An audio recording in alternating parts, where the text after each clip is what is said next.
માશાય વર્લ્ડમાં આપનું સ્વાગત છે। આજે આપણે નિપુણ ભારત વાર્ષિક સર્વેક્ષણ 2025-26 વિશે બધી જ માહિતી મેળવવાના છીએ।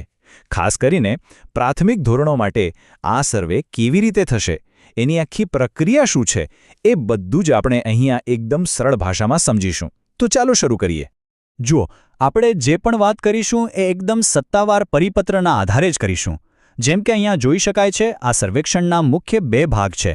પહેલો છે સ્વમૂલ્યાંકન, જે શિક્ષકોએ પોતે કરવાનું છે, અને બીજો છે બાહ્ય મૂલ્યાંકન, જેમાં બહારથી આવીને તેની ચકાસણી કરવામાં આવશે। તો આપણા બધાના મનમાં સૌથી મોટો સવાલ એ જ છે કે આ બાલવાટિકા, ધોરણ 1 અને ધોરણ 2 માટે આખું સર્વેક્ષણ થશે કઈ રીતે? કઈ કઈ પ્રવૃત્તિઓ કરાવવાની છે? તો ચાલો આજે સવાલનો જવાબ આપણે આજે વિગતવાર મેળવીએ। તો આપણે આગળ શું શું જોવાના છીએ એની એક ટૂંકી ઝલક જોઈ લઈએ।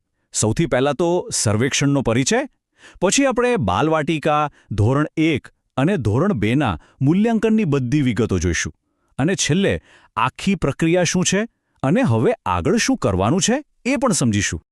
તો ચાલો પહેલા વિભાગથી શરૂઆત કરીએ। સમજીએ કે આ સર્વેક્ષણ શું છે, કોના માટે છે અને ક્યારે છે। આ એક ફરજિયાત સર્વેક્ષણ છે, જેમાં વર્ગ શિક્ષક દ્વારા સૌથી પહેલાં સ્વમૂલ્યાંકન થશે અને એ પછી કોઈ બાહ્ય મૂલ્યાંકનકાર આવીને તેની ચકાસણી કરશે। હવે સમયપત્રક સમજવું ખૂબ જ જરૂરી છે, એટલે તારીખો ખાસ નોંધી લેજો। શિક્ષકોએ 1 થી 10 માર્ચ 2026 સુધીમાં સ્વમૂલ્યાંકનનું કામ પૂરું કરી દેવાનું છે। જેવું એ કામ પતે કે તરત જ પોર્ટલ પર ડેટા એન્ટ્રી કરવાની છે, અને પછી માર્ચ મહિનામાં જ કોઈપણ સમયે બાહ્ય મૂલ્યાંકનકાર ચકાસણી માટે શાળામાં આવશે। ચાલો હવે આપણે સીધા જ બાલવાટિકાના મૂલ્યાંકન પર આવી જઈએ।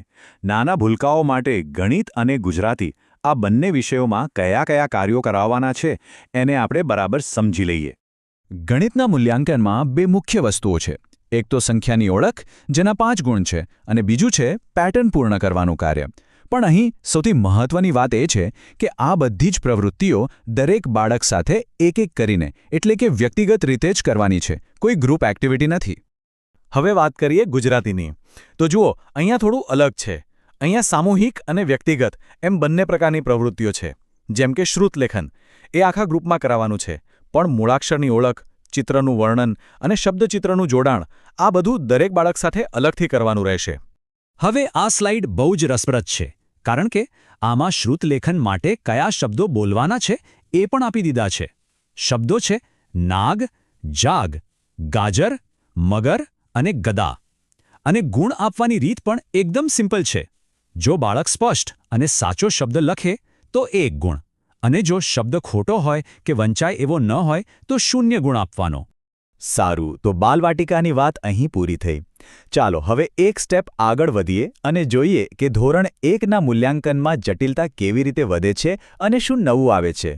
ધોરણ 1 ગુજરાતીમાં મુખ્ય ભાર સમજણ અને અભિવ્યક્તિ પર મુકાયો છે।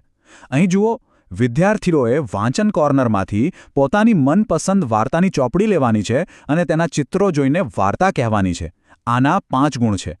આ સિવાય 5 વાક્યોનું વાંચન, ઘર, શાળા જેવા પરિચિત વિષયો પર બોલવું કે લખવું અને શ્રુતલેખન પણ કરવાનું રહેશે।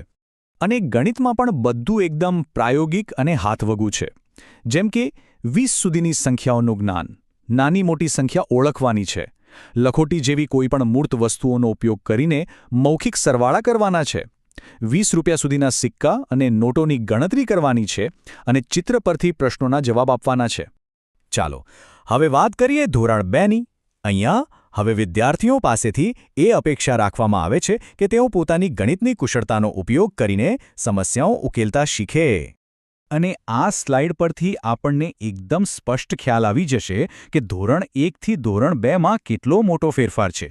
જુઓ, સંખ્યાજ્ઞાન 20થી સીધું 100 સુધી પહોંચી ગયું, અને સાદા સરવાળાની જગ્યાએ હવે સરવાળા, બાદબાકી અને ભાગાકારના કોયડા ઉકેલવા પર ભાર મૂકવામાં આવ્યો છે। આ એક મોટો જમ્પ છે। તો ધોરણ 2ના મૂલ્યાંકનમાં વ્યક્તિગત સમસ્યા ઉકેલ અને સંખ્યા રચના પર કેન્દ્રિત જૂથ પ્રવૃત્તિઓ બંનેનો સમાવેશ થાય છે।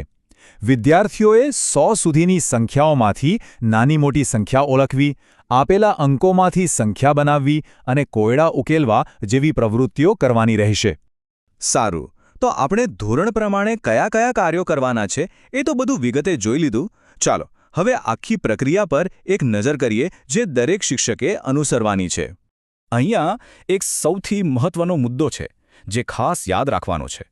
બધી જ શાળાઓમાં એક સૂત્રતા જળવાય એ માટે ફક્ત અને ફક્ત GCERT દ્વારા આપવામાં આવેલા પ્રશ્નપત્રો અને ફોર્મેટનો જ ઉપયોગ કરવાનો છે. બીજું કંઈ જ વાપરવાનું નથી.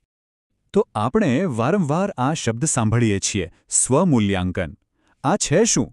તો સ્વમૂલ્યાંકન એટલે વર્ગ શિક્ષક દ્વારા પોતાના વર્ગના દરેક વિદ્યાર્થીનું કરવામાં આવતું પ્રારંભિક મૂલ્યાંકન. આના આધારે જ પાયાનો ડેટા તૈયાર થશે. ચાલો આખી પ્રક્રિયાને આપણે સ્ટેપ બાય સ્ટેપ સમજી લઈએ. એકદમ સરળ છે. પહેલું સ્ટેપ, સૂચના મુજબ દરેક વિદ્યાર્થીનું મૂલ્યાંકન કરો. બીજું સ્ટેપ, ફક્ત સત્તાવાર GCERT સામગ્રી જ વાપરો. ત્રીજું સ્ટેપ, બધા ગુણની ચોકસાઈપૂર્વક નોંધણી કરો. અને છેલ્લું, ચોથું સ્ટેપ, આ બધો જ ડેટા આપેલા ઓનલાઈન પોર્ટલ પર અપલોડ કરી દો. અને અંતે ચાલો આપણે સૌ એક વિચાર પ્રેરક પ્રશ્ન સાથે છૂટા પડીએ. આ જે આટલી મહેનત થઈ રહી છે, આ જે પાયાનું મૂલ્યાંકન થઈ રહ્યું છે, એનાથી આપણા પ્રારંભિક શિક્ષણની ગુણવત્તામાં ખરેખર કેવો બદલાવ આવશે? આ ડેટા આધારિત અભિગમની લાંબા ગાળે શું અસર થશે એ વિચારવું ખૂબ જ જરૂરી છે.